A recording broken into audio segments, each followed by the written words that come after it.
8 years ago, the President of Mexico, facing a highly contested election, decided to declare a war on drugs. To do this, he called the military to the streets. The results were that Mexico went from having 9,900 murders per year in 2005 to 23,000 in 2013. On December 2012, Enrique Peña Nieto, from the PRI, the Institutional Revolutionary Party, became President of Mexico. The PRI was in power from the 1920s until 2000 and had many accusations of disappearance and violence against students. Enrique Peña Nieto's first action as president was to create alliances with Congress to push for reforms, most of them related to the economy. He invested heavily in cleaning Mexico's image abroad, running various editorials in world newspapers, and pushed security to a less prominent place than his predecessor. Yet, the violence continued. Not because you ignore a problem, it means it goes away. In 2013 alone, 23,000 people were killed. 1 out of 3 homes reported to have been subject to a crime, and even the government accepts that more than 90% of crimes are never resolved. On September 26th, a group of students was protesting on Iguala, the third largest city in Mexico's poorest state, Guerrero. The municipal government and the state government both belong to the opposition leftist party, PRD, Party of the Democratic Revolution. The local police came in, killed 3 students, and arrested the other 43. There is no record of the students in any jail. Other 3 people who were not in the protest were caught in the fire and died. Julio César Mondragón, who had just become a father, was tortured to death.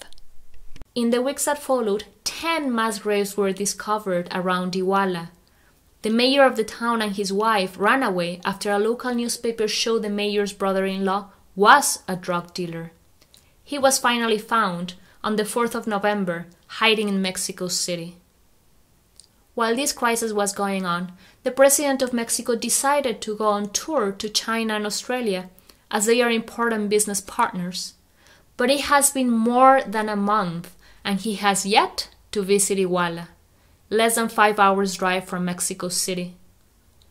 On November 7th, Mexico's Attorney General gave a press conference where he announced that according to some of those interrogated who showed signs of torture, they believed the students had been killed and burned. The parents refused to accept this information until reliable DNA sources are presented. When he thought the microphone was off, he told his aide to end the questions as he was tired. Ya me cansé. Gracias. Ya me cansé. We stand here today saying we are also tired. Tired of a government that cares more about macroeconomic deals than the security of its people. Tired of corruption. Tired of fighting a war on drugs that will only be solved when demand in the United States decreases. Tired of unsolvable crimes. The state has the responsibility to protect its population. We ask you to do 3 things. Write to your local Mexican embassy or consulate to demand justice. Attend local events in your area to create awareness. Spread the word. Mexican politicians cannot hide if the world is watching them. A mi hermanito enseñé, jugando en aquel patio a la escuela.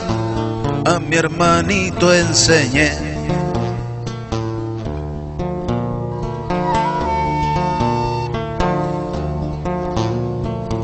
Como no había pa'l viaje, me puse yo a trabajar. Hice mi examen de entrada con ansias, contento de ir a estudiar. Hice mi examen de entrada con ansias a esa escuela rural.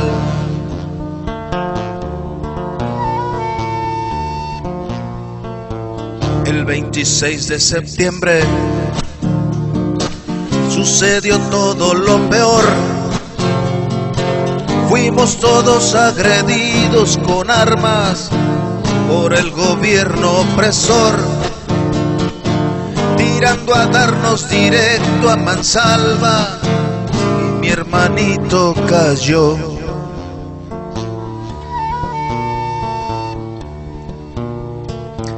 Corrimos todos a un lado para podernos salvar.